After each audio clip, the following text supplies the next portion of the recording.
আসসালামু আলাইকুম সুপ্রিয় সুধী এবং প্রিয় শিক্ষার্থীরা, আশা করি আপনারা ভালো আছেন।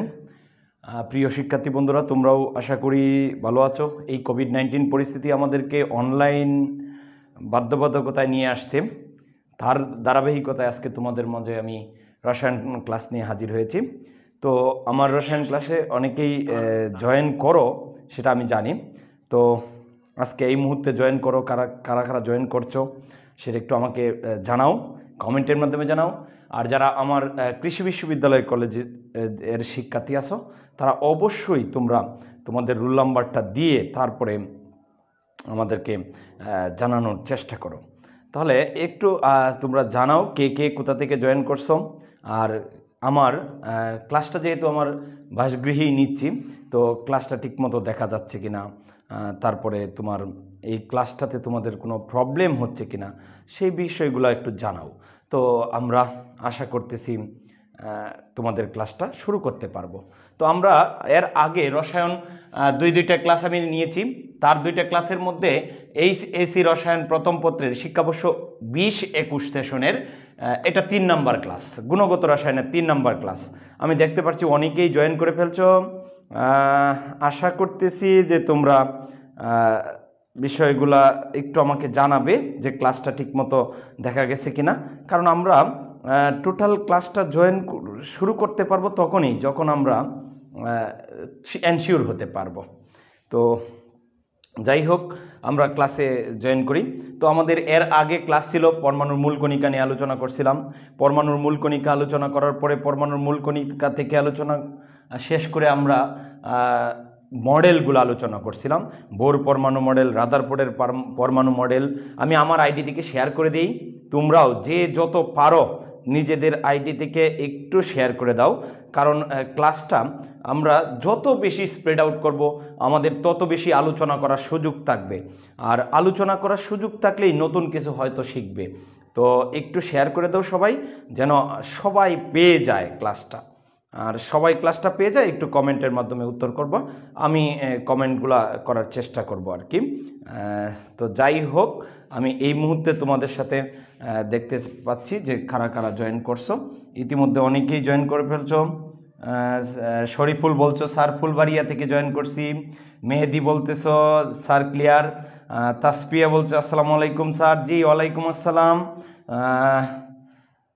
তারপরে যারা অভিভাবকের আইডি থেকে জয়েন করছো তাদেরকে আমি কিন্তু হয়তো আমি বলতে পারতেছি না। আমি দেখলাম যে এখানে আরও অনেকেই জয়েন করে ফেলছো, তোমরা রুল জানাচ্ছ। হ্যাঁ, আমি এটাই চাই, তোমরা রুলগুলো একটু জানাও। রুলগুলো জানালেই আমি তোমাদের কমেন্টের উত্তর করতে পারবো। আসো আমরা আর কথা না বাড়াই, এখন আমরা আলোচনায় ফিরে যাই, মূল আলোচনায় ফিরে যাচ্ছি। তো মূল আলোচনায় যাওয়ার সময় আমরা একটু তোমাদেরকে আজকে কি পড়ব সেই বিষয়টা নিয়ে একটু আলোচনা করি। তো আমরা আমাদের আজকের আলোচনার বিষয় হচ্ছে নিউক্লিয়াসের চারপাশে ঘূর্ণায়মান ইলেকট্রনের বেগ, ব্যাসার্ধ আর শক্তির রাশিমালা নির্ণয়। তাহলে এই বিষয়টা নিয়ে আলোচনা করব। এই বিষয়টা তোমাদের অনেকেই অ্যাভয়েড করে ফেলো। কারণ কি, অনেকেই মনে করো এই বিষয়টাতে ঝামেলার কিছু আছে, আমরা এটা মনে হয় সূত্রগুলা শিখে ফেলেই আমরা অঙ্কগুলা করে ফেলবো। আর অঙ্ক করতে পারলে তো আমাদের অন্য কোনো ঝামেলা নাই, এরকম একটা চিন্তাধারা থেকে তোমরা এগুলা স্কিপ করো। তাহলে এইগুলা স্কিপ করতে গিয়ে তোমাদের যে বিষয়টা হয় সেগুলো হলো মূল আলোচনা থেকে সরে যাও। আসলে সমীকরণটা কিভাবে আসলো সেটা আর জানা হয় না। তো সেটা জানা হয় না বিধায় তোমাদের আরও কিছু ব্যাপার আমি তোমাদেরকে জানানোর চেষ্টা করব। তো আসো, আমাদের প্রথম আলোচনার বিষয়, গতদিন এটা আমার চার্টে ছিল কিন্তু আমি শেষ করতে পারি না বিধায় আজকে আবার এই অংশটা আলোচনা করব। ইলেকট্রনের কণা তরঙ্গ দ্বৈত ধর্মের ব্যাখ্যা। তা আমরা ইলেকট্রনটাকে কি হিসেবে পাই, কণা হিসেবে নাকি তরঙ্গ হিসেবে? তোমাদের মনে প্রশ্ন জাগতে পারে যে ইলেকট্রন কি কণা নাকি ইলেকট্রন তরঙ্গ। আসলে বোর মতবাদ যখন দিছিল, তখন রাদারফোর্ড যখন মতবাদ দিছিল, তখন কিন্তু কণা হিসেবেই চিন্তা করে তারা মতবাদটাকে দাঁড় করাইছিল বা প্রতিষ্ঠা করছিল। তাহলে এছাড়াও ইলেকট্রনের তরঙ্গ ধর্ম আছে। কেমন? তো তুমি একটু বলতে পারো যে ইলেকট্রন তরঙ্গ দৈর্ঘ্য কোথায়? তোমার চোখের সামনেই ইলেকট্রনের তরঙ্গ বোঝা যাচ্ছে। আমি সাউন্ড করতেছি, এই সাউন্ডটা তারের মাধ্যমে দিয়ে তোমার এখানে পৌঁছাইতেছে, সেটা নেটওয়ার্কের মাধ্যমে তোমার ডিভাইসে যাচ্ছে। এই যে এটা একটা ইলেকট্রনের প্রবাহ। আবার তুমি ইলেকট্রিসিটির কথাই বলি আমরা, ইলেকট্রিসিটি শব্দটাই তো ইলেকট্রনের প্রবাহ থেকে আসছে। তাহলে ইলেকট্রিসিটি, এই ইলেকট্রনের প্রবাহ তৈরি হচ্ছে, তাহলে ইলেকট্রনটা ওইখানে তারের মধ্যে দিয়ে যখন পাস হয় তখন তো কণা আকারে পাস হতে পারে না।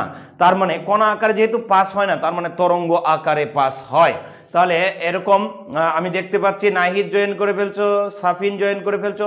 তোমরা একটু জানাও যে ইলেকট্রনগুলো কখন তরঙ্গ আকারে যায়, কখন কণা আকারে যায়।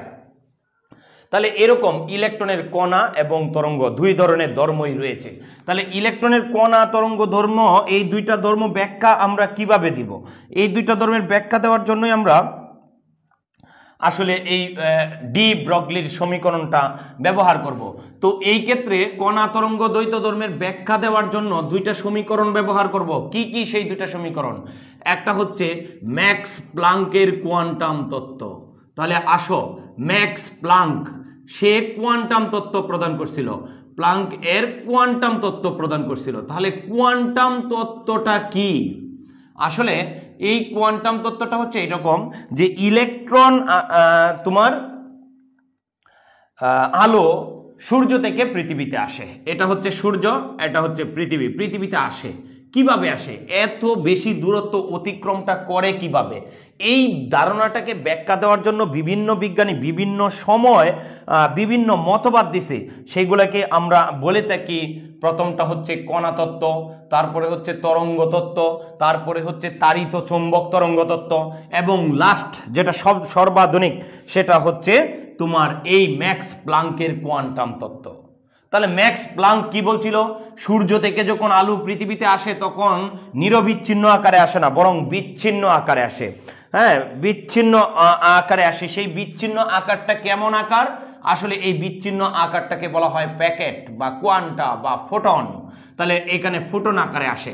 তাহলে ইলেকট্রন যখন বা আলো আকারে যখন প্রবাহিত হয় তখন ফোটনের মতো শক্তি লাভ করে।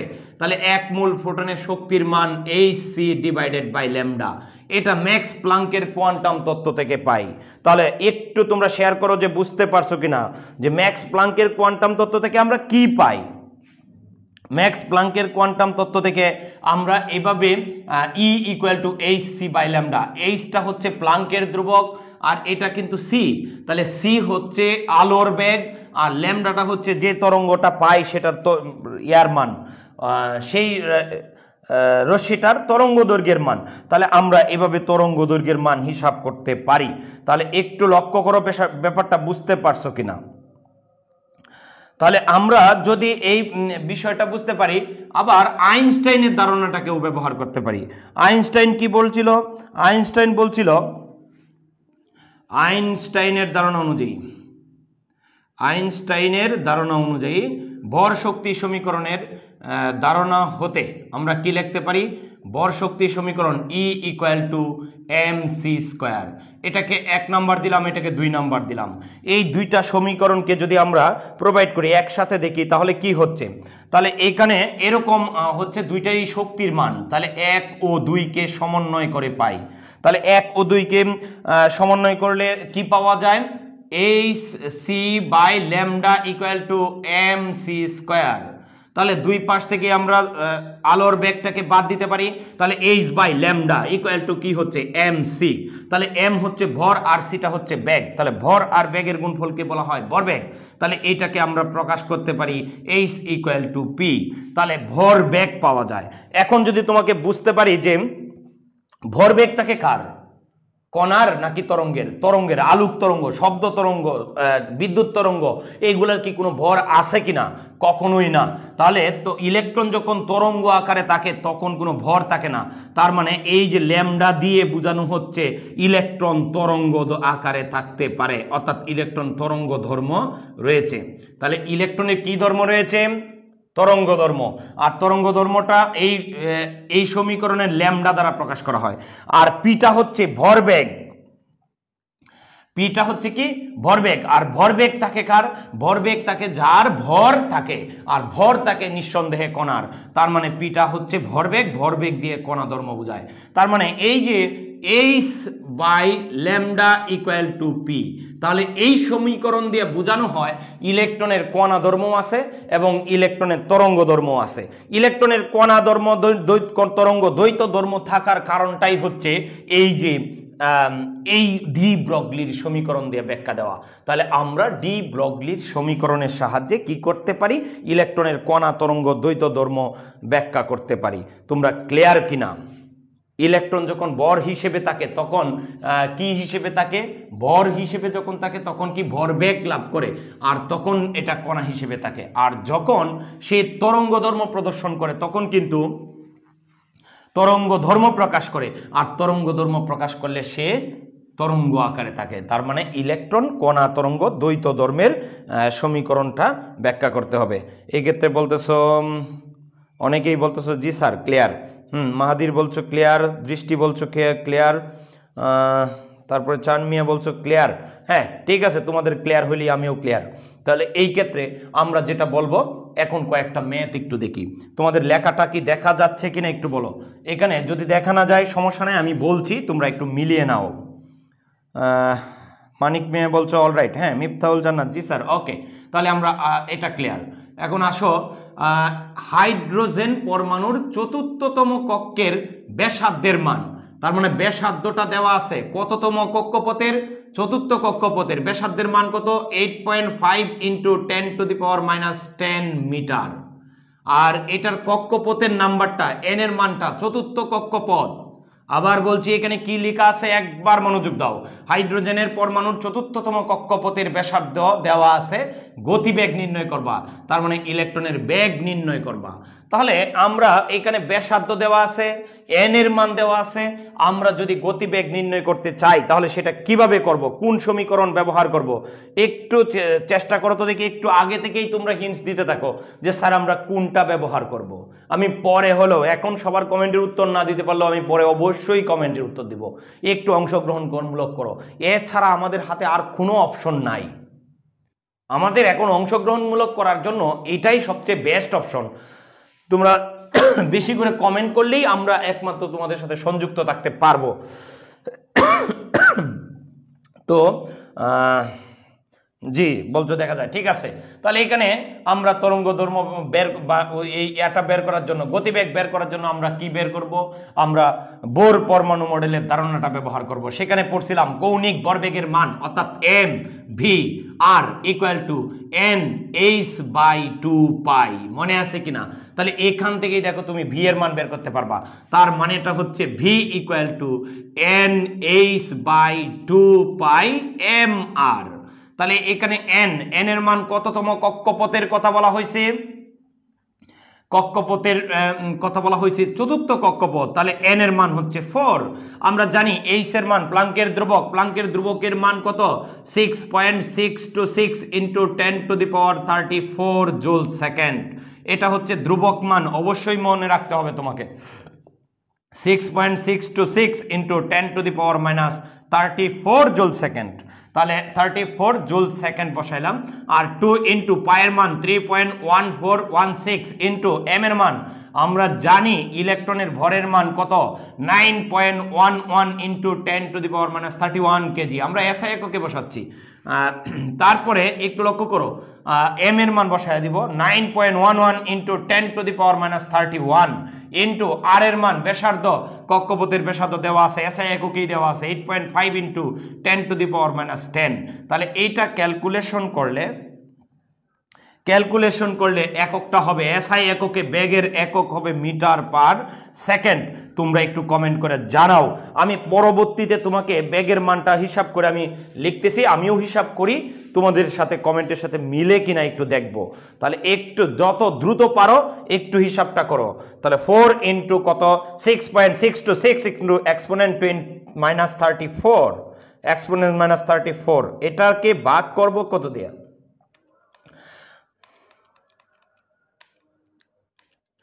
এটাকে ভাগ করব কত দিয়ে? বড় একটা মান, তাহলে একবারই লিখে ফেলি ভাগ, ব্র্যাকেট দিয়ে 2 into 3.1416 into 9.11 exponent minus 31 into 8.5 exponent minus 10। তাহলে একটু ক্যালকুলেশনটা করো দেখি কত হলো, একটু ব্যাগটা বের করো,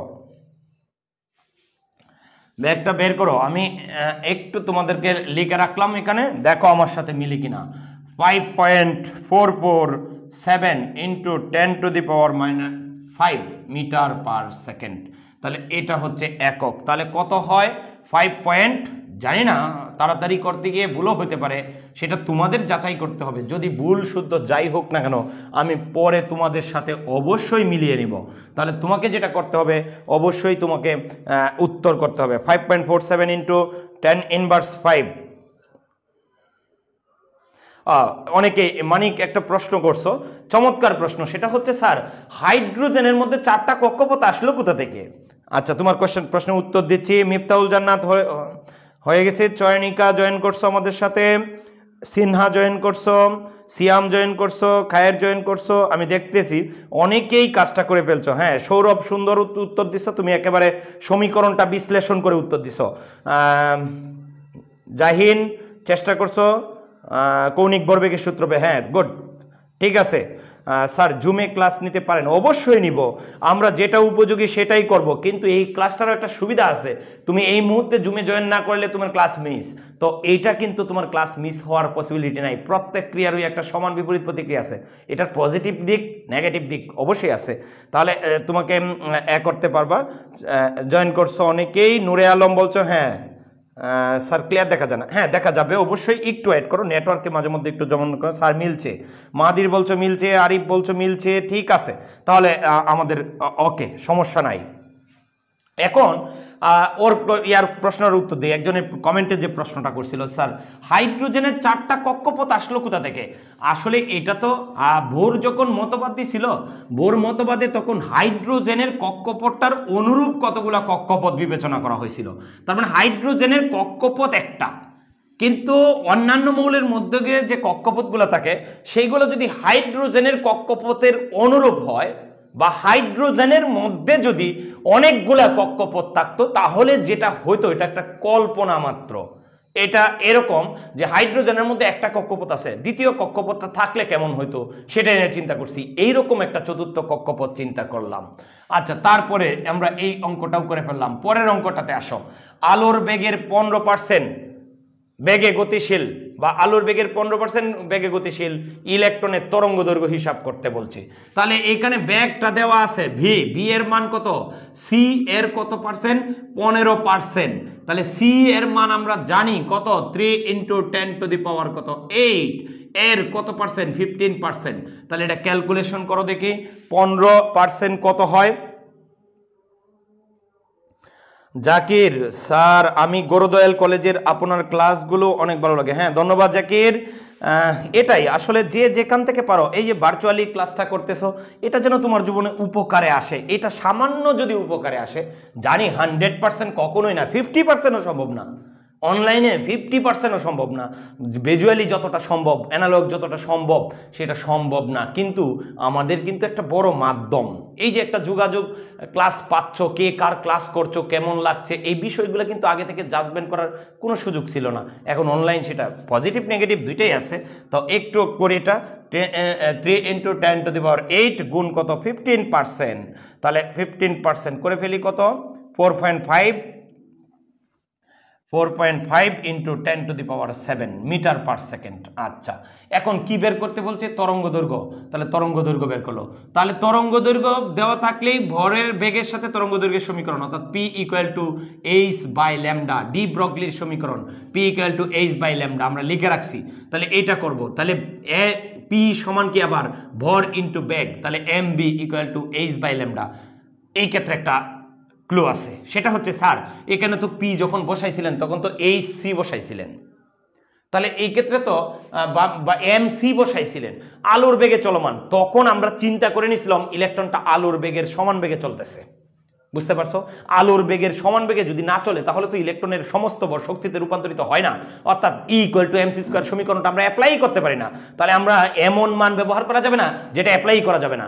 তার মানে আইনস্টাইন কি বলছে কথাটা, ইলেকট্রনটাকে যদি আলোর বেগের সমান বেগে গতিশীল করা হয় তাহলে ওই ইলেকট্রনের শক্তিটাই ভরটাই শক্তিতে রূপান্তরিত হয়ে যাবে। এই জন্যই কিন্তু mc দিছিলাম, কিন্তু এখানে কিন্তু বলে দিছে c এর 15% বেগ, তার মানে বলে দেওয়া উল্লেখিত যে বেগ থাকবে সেটাকে তোমার ব্যবহার করতে হবে, মাস্ট বি। তাহলে এইখান থেকে আমরা ল্যামডার মান বের করব, ল্যামডা = কত, h/mb।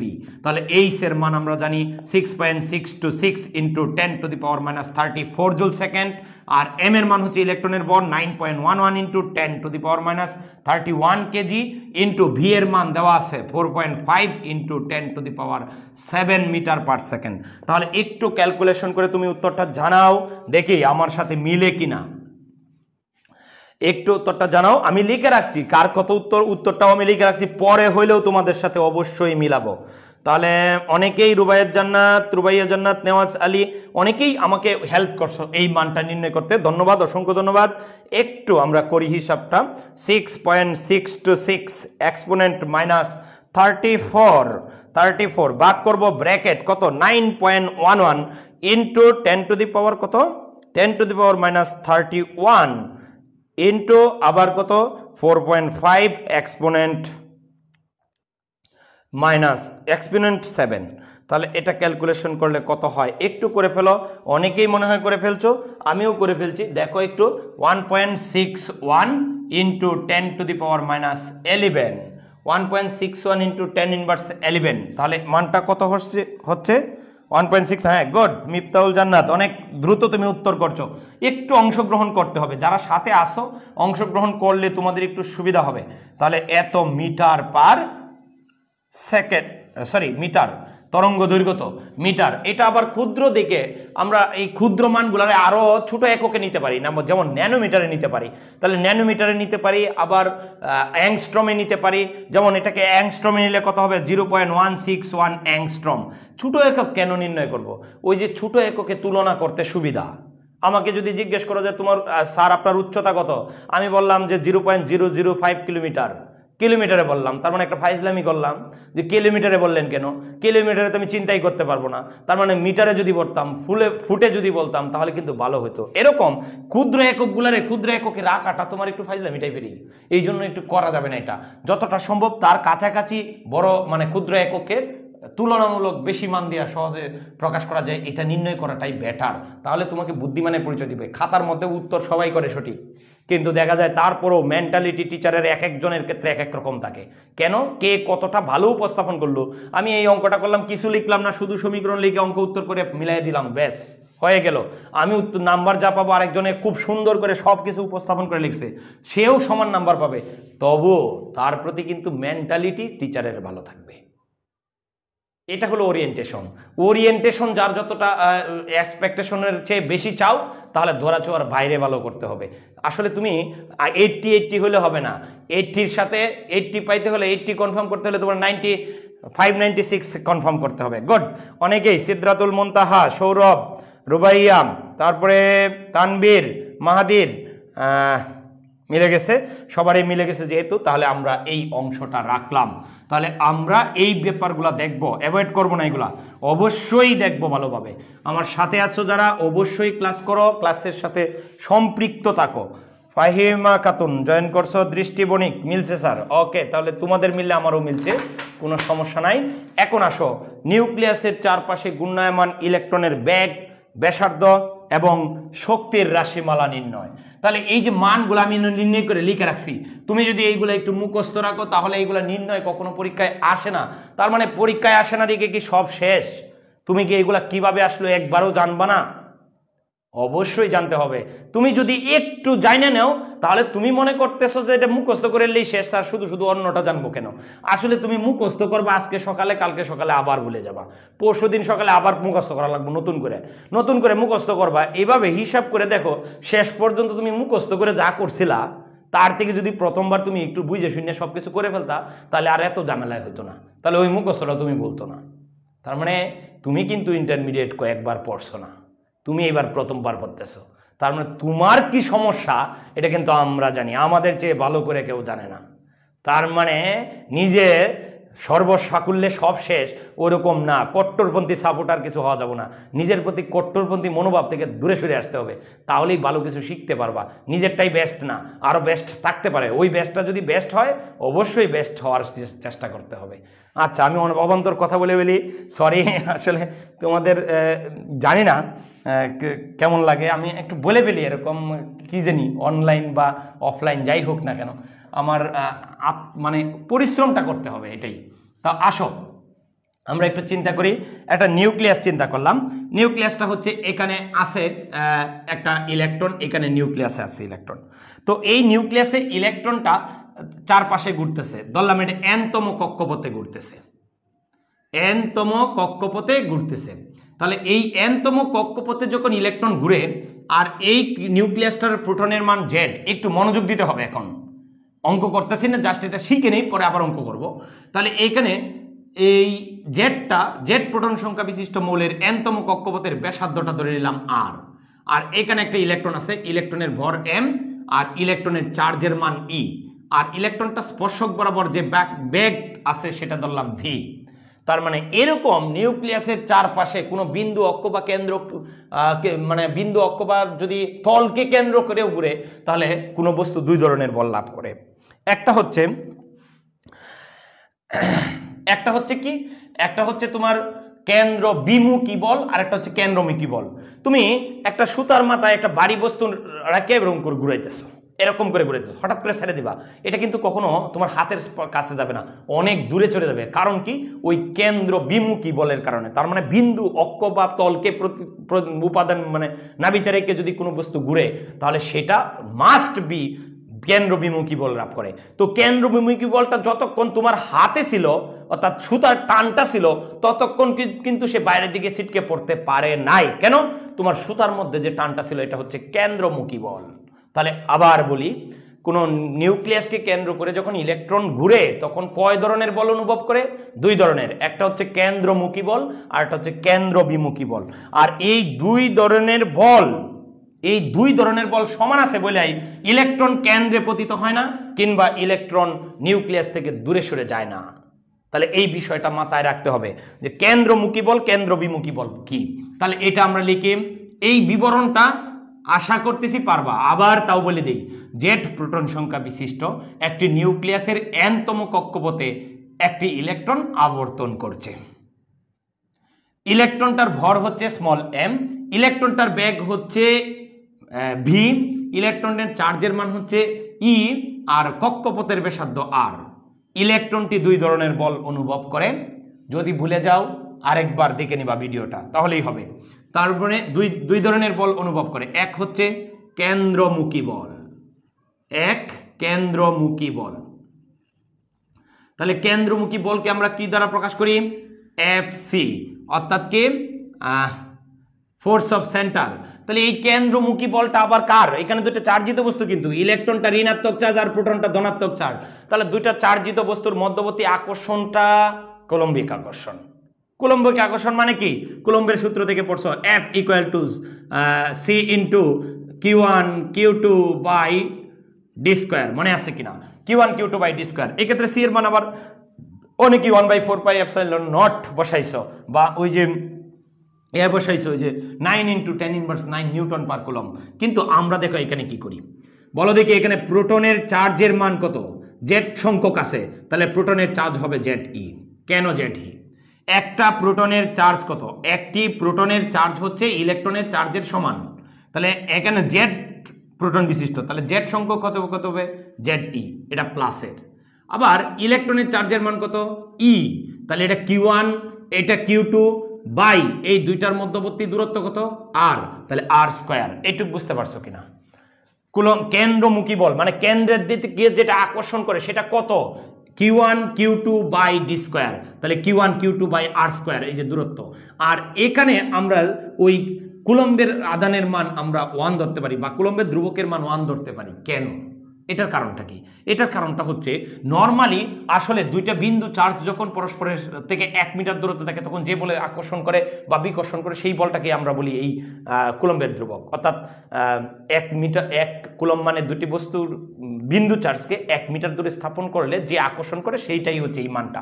কিন্তু এখানে তো বিন্দু চার্জ না, একটা বিন্দুর ভিতরে পরমাণুর মধ্যবর্তী চার্জ, এই জন্য এটাকে 1 বিবেচনা করতে পারি আমরা। তাহলে এখানে এটা হলো কেন্দ্রমুখী বল। 2 নাম্বার কেন্দ্র বিমুখী বল। তাহলে কেন্দ্র বিমুখী বল সম্পর্কে আমি ধারণা দিতে চাই না, কারণ এটা নিউটনিয়ান বলবিদ্যাতে তুমি ফিজিক্সে পড়বা, x = mv²/r। তাহলে কেন্দ্রমুখী বল কেন্দ্র বিমুখী বলের সূত্র আমরা জেনে ফেললাম। কেন্দ্রমুখী বল হচ্ছে mv²/r। এটা হচ্ছে অনেকক্ষণ ঝুমিয়ে গেছো না তো? ঠিক আছে তো? হ্যাঁ, কেন্দ্রমুখী বল কেন্দ্র বিমুখী বল অনেকেই বলতেছো, ঠিক আছে স্যার। সি এর মান কত? সি এর মান 9 × 10⁻৯ নিউটন পার কুলম্ব। এটা ফিজিক্সে পড়বা। তাহলে একটু লক্ষ্য করো, এই দুইটা বল সমান থাকে যেহেতু পরমাণু নিরপেক্ষ। Fc = Fe। তাহলে এখানে Fc এর মান হচ্ছে ZE² কত R², আর এখানে হচ্ছে কত mv² কত r। তাহলে দুইটা থেকে কি কি বেনিশ করা যায়? আর বেনিশ করা যায়। তাহলে আমরা এখানে থাকতেছে কি ZE²/r এখানে থাকতেছে mv²। তো এখান থেকে b² এর মানটা বের করি। তাহলে b² কত হলো ZE² কত mr। অনেকেই বই দেখে এটা রাইখে দিবা সেই 60%, যে বই দেখে এটা পড়া লাগবে না, রেখে দিবা। কিন্তু আমি বলবো যে একটু পড়ে নিলে তোমার জন্য, বললাম তো প্রত্যেক দিন মুখস্থ করাছে, একদিন ভালোভাবে মুখস্থ করা ভালো। ZE² কত mr। তাহলে এটাকে 1 নং সমীকরণ দিয়ে রাখলাম। তাহলে কাজ করে আমরা একটা সমীকরণ পাইলাম, b² এর মান বার করলাম। b² এর মান কত বার করলাম? ZE²/mr। আচ্ছা, এখন আসো আমরা বুরের কক্ষপথের বা বুরের কৌণিক ভরবেগ সম্পর্কিত ধারণা থেকে আরেকটা জিনিস পরিষ্কার ছিল, বোর মতবাদ অনুযায়ী। তাহলে বোর মতবাদ অনুযায়ী কি বোঝা যায়? বোর মতবাদ হতে, তাহলে বোর মতবাদ হতে বোঝা যায় mvr = কি বোঝা যায়? nh/2π। মনে আছে কিনা? কোন ইলেকট্রনের কৌণিক ভরবেগের মান h/2π এর পূর্ণ সংখ্যার গুণিতক। তাহলে h/2π এর পূর্ণ সংখ্যার গুণিতক হলে এখান থেকে আমরা v এর মানটা বের করি। তাহলে v = কত হচ্ছে nh/2πmr। তাহলে এখানে যদি আমরা কি করি, b² আছে, এখানে b² নেই, তাহলে স্কয়ার করতে হবে। তাহলে b² = কত হবে? n² h² 4π² m² r²। আমি একটু তাড়াতাড়ি করছি, তোমাদেরকে একটু বারবার ভিডিও দেখার যেহেতু সুযোগ আছে, আমি আর এত পেছাইলাম না। তারপরে এই b² এর মানটা ওইখান থেকে বসাইলাম। তাহলে ZE²/mr = কত হলো? n² h² 4π² m² r²। এখানে একটু ক্যালকুলেশন করলে দেখো তো দেখি কি পাওয়া যায়। দুটো থেকে বেনিশ করা যায়, m একটা r একটা। তাহলে এখানে থাকতেছে ZE² n² h² 4π² mr। তো এখান থেকে ব্যাসার্ধের মানটা বের করব, r এর মান। rটাকে এখানে নিয়ে আসবো, Z² নিচে নিব। তাহলে যে r = কত হচ্ছে? উপরে থাকতেছে n² h² আর নিচে থাকতেছে 4π² m, আর r এর নিয়ে আসি, জেডটা নিচে নিয়ে নিছি ZE²। তাহলে ব্যাসার্ধের মান আমরা বের করলাম। এটা 2 নং সমীকরণ দিলাম এবং ব্যাসার্ধটা অলরেডি করে ফেলছি। তাহলে ব্যাসার্ধের মানটা কি? r = n² h²/4π² mZE²। তাহলে এইখানে আমরা এখন মাহমুদুল বলছো কেন্দ্রমুখী বলের ক্ষেত্রে কুলম্বের সূত্র ব্যবহার করলেন, কিন্তু সি না দিয়ে দিলেন না কেন? সি দিলাম না এই জন্য, আসলে কুলম্বের সূত্রটা কি বিন্দু চার্জের জন্য প্রযোজ্য না? দুটি বিন্দু চার্জ পরস্পরকে আকর্ষণ করে। আসলে ইলেকট্রন কোথাকার চার্জ? ইলেকট্রন প্রোটনের মধ্যবর্তী চার্জটা হচ্ছে পরমাণুর গভীরে চার্জ, মানে পরমাণুর ভিতরে, তার মানে বিন্দু চার্জের ভিতরে অনুভূত চার্জ। এই বিন্দু চার্জের অনুভূত চার্জটা আমি যদি হিসাব করতাম দিয়ে, তারপরে আমাকে শেষে বাদ দিতে হতো, কারণ ইলেকট্রন প্রোটন নিউট্রন তাদের মধ্যে আকর্ষণটা পরমাণুর বিন্দু চার্জের তুলনায় বহুগুণ ছোট। যার কারণে এই আকর্ষণ বলটা 1 কুলম্ব মানে দুটি বস্তুকে 1 মিটার দূরে স্থাপন করলে যে মান পাওয়া যায় সেটার থেকে অনেক গুণ ক্ষুদ্র। এই জন্য এটাকে অ্যাভয়েড করছি আমরা। এখন আসো পরবর্তীতে যাই। এখন কোথায় যাব, বেগের মান বের করব। তো আমরা তো জানি যে বেগের মান এই আর এর মান বসাই দিলে বেগের মান বের হয়ে যাবে। কিভাবে বের করব, আমরা জানি আবার m V R equal to N H by 2 pi. তাহলে এখানে ভি এর মান বের করো, ভি ইকুয়াল টু কত, n H by 2 pi m r. তাহলে এখানে যদি আরটা বসাও তাহলে n H by 2 pi m, r এর উল্টা মান 1 বাই আর, তার মানে এটার ইনভার্সন মান বসায় দিব। তাহলে মানে 4 pi square M Z E square by N square H square. তারপরে বেগের রাশিমালা তাহলে কি হলো, বেগের রাশিমালা হলো কি, এন এন একটা বাদ একটা এন, এইচ এইচ একটা এইচ, তারপরে 2 আর 4 তাহলে 2, পাই পাই একটা পাই, এম এম বাদ জেড ই স্কয়ার। তাহলে এটাই হচ্ছে বেগের রাশিমালা। দেখো বেগের রাশিমালা অলরেডি আমি লিখে রাখছিলাম আগে থেকেই। তাহলে V equal to 2 pi Z E square by N H, এটা হচ্ছে বেগ। তাহলে আমরা বেগ বুঝলাম, ব্যাসার্ধ বুঝলাম। এখন আসো শক্তি। তাহলে কোনো কিছুর শক্তি যদি নির্ণয় করি তাহলে শক্তি কিভাবে নির্ণয় করব। তাহলে আমরা জানি যান্ত্রিক শক্তি দুই ধরনের, তার মানে মোট শক্তিটা ই ইকুয়াল টু কি হবে, ইপি প্লাস ইকে। তার মানে কোনো যান্ত্রিক শক্তি কয়টা ভাগে ভাগ হয়, দুইটা ভাগে, অর্থাৎ পটেনশিয়াল এনার্জি এবং কাইনেটিক এনার্জি, অর্থাৎ বিভব শক্তি গতি শক্তির যোগফলকেই আমরা কি বলি, বিভব শক্তি এবং গতি শক্তির যোগফলটাকে আমরা বলে থাকি ওই এর মান কি, মোট শক্তির মান। আর ইপি সমান কৃত কাজ, পড়ছো, ইপি ইকুয়াল টু এমজিএইচ, ইপি সমান কৃত কাজ।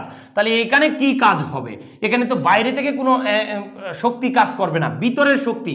তাহলে ভিতরের আকর্ষণ বল দ্বারা কৃত কাজ। তাহলে আকর্ষণ বলের মানটা কত, জেড ই, আর বাইরে কি আছে ই ডিভাইডেড বাই দুইটার মধ্যবর্তী দূরত্ব কত, আর স্কয়ার। এটা হলো আকর্ষণ বল। তবে এই ক্ষেত্রে স্কেলার মান না, ভেক্টর মান ব্যবহার করতে হবে। তাহলে জেড ইটা যদি প্রোটনের চার্জ হয় তাহলে ধনাত্মক, ইলেকট্রনের চার্জ হলো মাইনাস ই। তাহলে এটা বাদ দিলে কত থাকে, এই minus Z E into E by R square into এই বলের প্রভাবে সর্বোচ্চ সরণ কতটুকু হতে পারে, ব্যাসার্ধের সমপরিমাণ আর। তাহলে এইটা কি লিখলাম একটু বুঝো, ইপি সমান হচ্ছে বল ইন্টু সরণ। তাহলে বলটা কি, আবার এইখানে যে বল ক্রিয়া করে সেটা হচ্ছে জেড ই ইন্টু আবার ই ডিভাইডেড বাই দূরত্ব হচ্ছে আর স্কয়ার। এই বলের প্রভাবে সরণ সর্বোচ্চ কত হতে পারে, আর। তার মানে এই হলো কৃত কাজের মান, গতি শক্তির মানে বিভব শক্তির মান প্লাস গতি শক্তির মান আমরা জানি হাফ এম বি স্কয়ার। তোমরা বারবার একটু দেখে নিবা তাহলে এই ব্যাপারটা ক্লিয়ার হয়ে যাবে। তাহলে এখানে আর আর বাদ দিলে থাকতেছে কি, Z E square by r একটা থাকতেছে প্লাস হাফ এম বি স্কয়ারের মান আমরা এখানে লিখে রাখছিলাম, 1 নং সমীকরণে পাইছিলাম Z E square by m r. তাহলে এইখানে এম এম বেনিশ, তাহলে Z E square by r plus এখানে half Z E square by r. তাহলে এখানে Z square by r half, আর এখানে জেড স্কয়ার বাই -1, তাহলে মাইনাসের হাফ থাকবে। তাহলে মাইনাসের half Z E square by r. তাহলে এখানে থাকলো। এখন আর এর মানটা প্রুফ করব, এখানে হাফ মাইনাসের হাফ জেড ই স্কয়ার আছে, আর এর ইনভার্স মান। তাহলে আর এর ইনভার্স মান ব্যবহার করলে 4 pi square M Z E square divided by N square H square. তাহলে ক্যালকুলেশন করলে ই এর মান কত আসতেছে, হাফ আর 4 কাটা গেলে -2। তারপরে এখানে পাই স্কয়ার থাকতেছে, পাই স্কয়ার এম এম থাকতেছে জেড আর জেড মিলে Z square E to the power 4 divided by N square H square. এটাই হচ্ছে শক্তির রাশিমালা। তাহলে বেগ, ব্যাসার্ধ এবং শক্তি, এই তিনটা রাশিমালা আমি আগে থেকে লিখে রাখছিলাম তোমাদের সুবিধার জন্য। তাহলে একটু লক্ষ্য করো, আমরা নিউক্লিয়াসের চারপাশে ঘূর্ণায়মান ইলেকট্রনের বেগ, ব্যাসার্ধ এবং শক্তির রাশিমালাটা নির্ণয় করে ফেললাম। তাহলে বেগ, ব্যাসার্ধ, শক্তি যদি নির্ণয় করে থাকি তাহলে এগুলোর অঙ্ক আসবেই, কোনো কথা নাই, আসবেই। এগুলা স্কিপ করে গেলে ঝামেলা আছে, হ্যাঁ, অ্যাডমিশন থেকে শুরু করে বিভিন্ন জায়গায় ধরা খাবা। তাহলে একটু তোমার এখানে স্কিপ করবা না, একটু পড়ে নিলেই পারবা। তাহলে একটু লক্ষ্য করো, আমরা এই বিষয়টাও পড়ে ফেললাম। এখন তোমাদের আসলে খুব বোরিং লাগছে মনে হয় নাকি, বুঝতেছি না। অনলাইন ক্লাস এমনিতেই থিওরিটিক্যালি আরও অনলাইন ক্লাস শুরু করে দিলাম আমি। মানে অনলাইনে এত থিওরিটিক্যালি মানে এত ঝামেলার বিষয় আসলে কেউ পড়াই না। কিন্তু আমি চাইতেছি না যে তোমাদেরকে এমনভাবে পড়াবো যে একটু অংশ বাকি রেখা, যেটা যেটা সিলেক্টিভ পড়া, মজার পড়া, এগুলো পড়ায় বাকিগুলো বাকি থাকবে। আমি এটা চাই না, একটু কষ্ট করতে হবে বাপ। নিজেরা কষ্ট না করলে অবশ্যই কখনো ভালো কিছু হবে না। ভালো কিছু করতে হলে একটু পরিশ্রম লাগবেই। পরিশ্রম নাই এমন কাজ ভালো হয়েছে ওরকম ঘটনা খুব একটা দুইটা, এটা একটা দুইটা, ওই একটা দুইটা কখনো এক্সাম্পল হয় না। তো আসো আমরা এগুলা একটু তোমাদের সময় অলরেডি অনেক চলে গেছে, তারপরেও আমি যা বরাদ্দ করছি আজকে শেষ করবই, এই জন্য একটু ধরে নিব। তাহলে একটু লক্ষ্য করো, এখানে হাইড্রোজেনের দ্বিতীয় ভোর কক্ষপথের, হাইড্রোজেনে আমরা আগেই বলে নিছি ভোর কক্ষপথ চিন্তা করলে অনেকগুলা কক্ষপথ চিন্তা করা যায়, কিন্তু আছে কিন্তু একটা। হাইড্রোজেনের দ্বিতীয় ভোর কক্ষপথের বেগ, ব্যাসার্ধ এবং শক্তির রাশিমালা নির্ণয়। তাহলে এই ক্ষেত্রে তোমাকে একটা পেস লাগে, সেটা হচ্ছে তোমার এককের ঝামেলা হয়। তাহলে এই জন্য এই অঙ্কগুলো আমি একটু করে দিতে চাচ্ছি। তাহলে হাইড্রোজেন এর কততম কক্ষপথ? দ্বিতীয় ভোর কক্ষপথের ক্ষেত্রে, দ্বিতীয় ভোর কক্ষপথের ক্ষেত্রে একটু থাকো আমার সাথে, লস হবে না। পথের ক্ষেত্রে কি হবে একটু লক্ষ্য করো, একটু কমেন্ট করে উত্তরগুলো জানাও, তাহলে একটু তাড়াতাড়ি হবে। দ্বিতীয় ভোর কক্ষপথের ক্ষেত্রে প্রথমে কি বের করতে বলছে? বেগ। তাহলে বেগের সমীকরণটা একটু মনে আছে কিনা? একটু আগেই আমরা বেগের সমীকরণ করছি, কত? 2πz² বাই কত NH। তোমরা করতে পারবা কিনা এখন দেখো। যে অঙ্কগুলোতে ই আছে তাদেরকে কিন্তু সিজিএস এককে অঙ্ক করাটা বেটার, কারণ না হয় তুমি চার্জ আর এই যে এর মান হিসাব মিলাইতে পারবা না। তাহলে সরাসরি করে ফেলি এখানে মানগুলা। আচ্ছা আমি এখানে লেখার দরকার, হ্যাঁ আছে, লিখে নিই। তাহলে এখানে 2π এর মান তো আমরা জানি, জেড এর মান হাইড্রোজেনের ক্ষেত্রে, তাহলে জেড এর মান 1, হাইড্রোজেনের প্রোটন একটা। ই এর মান কিন্তু এখানে সিজিএস এককে বসাইতে হবে, আর সিজিএস এককে ইলেকট্রনের চার্জ হচ্ছে 4.8 × 10⁻10 ESU। আমি শিখাইছি ESU এককে আর এর মান, এর মান ওই যে ইলেকট্রনের চার্জের মান। তারপরে এন এর মান কততম কক্ষপথের কথা বলছে? 2 নম্বর কক্ষপথ।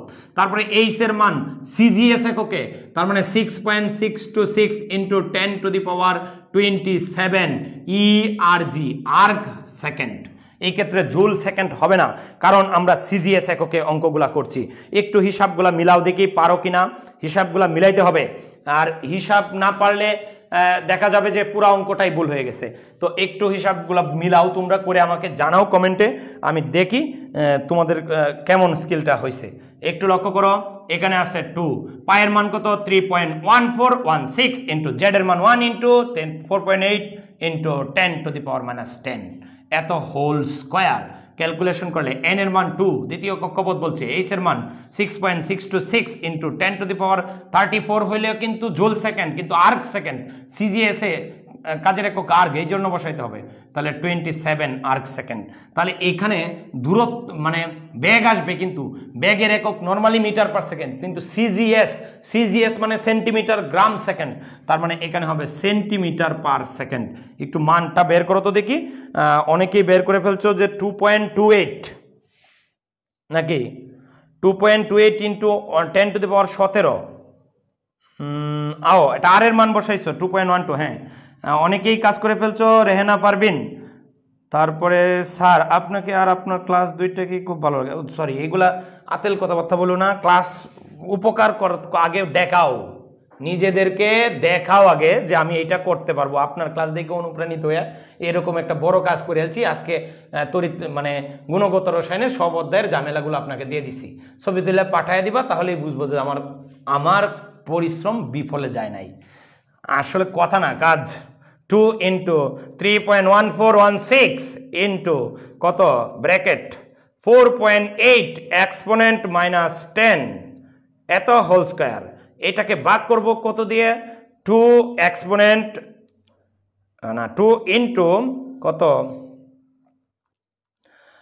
2 × কত 6.626 এক্সপোনেন্ট মাইনাস কত 27 এত। তাহলে এটা ক্যালকুলেশন করলে কত হয় একটু লক্ষ্য করো। অনেকের সাথে আমার মিলে না কেন? আমারটা ভুল নাকি অনেকেরটা ভুল? একটু বলো দেখি। আমার মনে হয় মৌমিতা বলছে যে 2.27 × 10⁻17। 10⁻17 হবে? আমার তো মনে হয় না, কারণ এটা তো ইনভার্স আছে, ওটা উপরে গেলে তো প্লাসের হয়ে যাবে। তো আমার হচ্ছে কত 1.09 × 10⁻19 10⁻19 10⁻19 দেখো। আচ্ছা তোমরা এই প্রশ্ন উত্তরটা দেখো, আমি পরে আবার হিসাব করে তোমাদেরকে দেখাবো। এখন আসো, আমাদের প্রথম প্রশ্নটা হচ্ছে বেগ বের করলাম, এখন আসো ব্যাসার্ধ। তাহলে ব্যাসার্ধের সমীকরণ সেম কাজ, ব্যাসার্ধ দ্রুত করো কাজটা। ব্যাসার্ধ হচ্ছে, হ্যাঁ এইবার ঠিক আছে বণিক, ঠিক আছে ধ্রুব বার্তা বণিক, ঠিক আছে তোমারটা ঠিক আছে মনে হয়, মিথ্যা, হ্যাঁ ঠিক আছে মনে হয় এবার।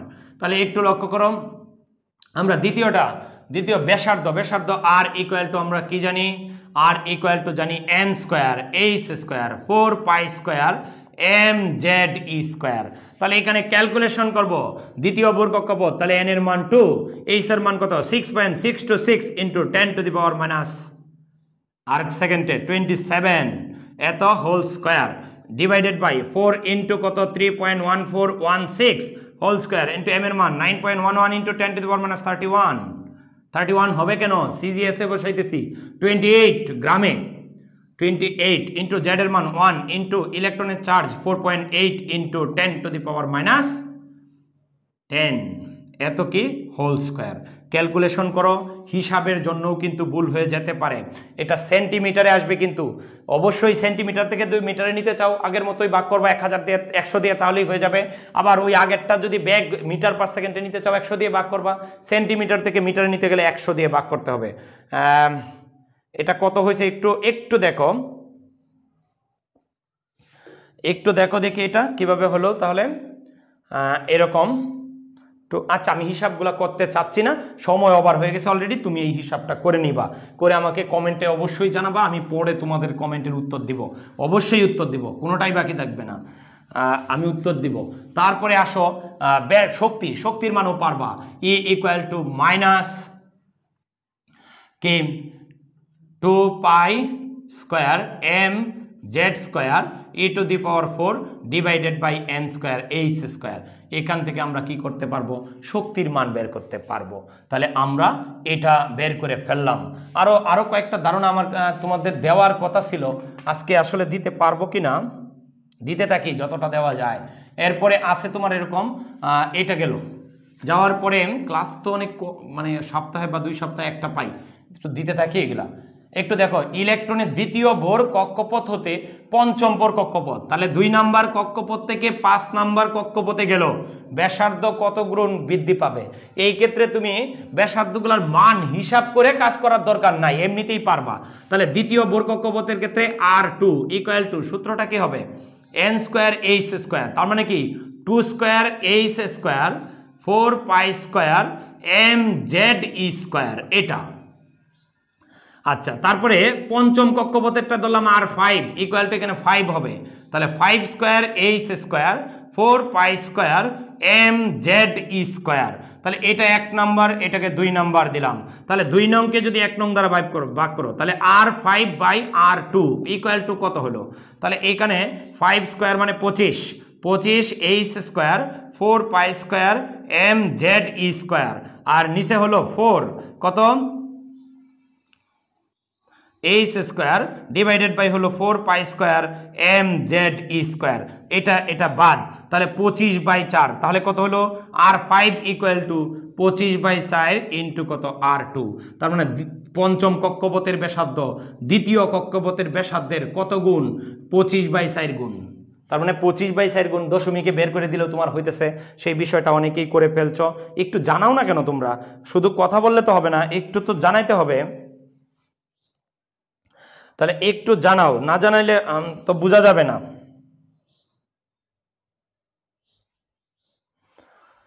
একটু জানাইতে হবে, হ্যাঁ।